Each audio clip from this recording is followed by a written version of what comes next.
ఒక్కసారి భయం మన మనస్సులో ప్రవేశిస్తే ఎన్ని పిచ్చి కోరికలు కోరతామో, ఎన్ని ఊహలు చేస్తామో, ఎంతమంది కాళ్ళట్టుకుంటామో తెలియదండి. అన్నిటికంటే ముందు జయించవలసింది భయం. భయాన్ని జయించాలి మనం.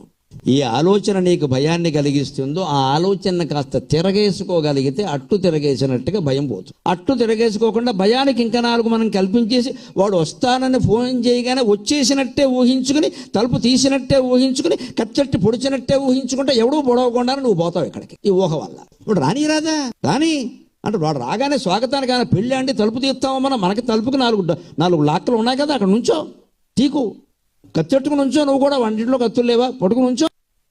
ఆ మాత్రం ధైర్యం లేదా? అప్పుడు కూడా దేవుడు వచ్చి కాపాడతాడా? అదేం పద్ధతి అండి, ఎక్కడా లేదే.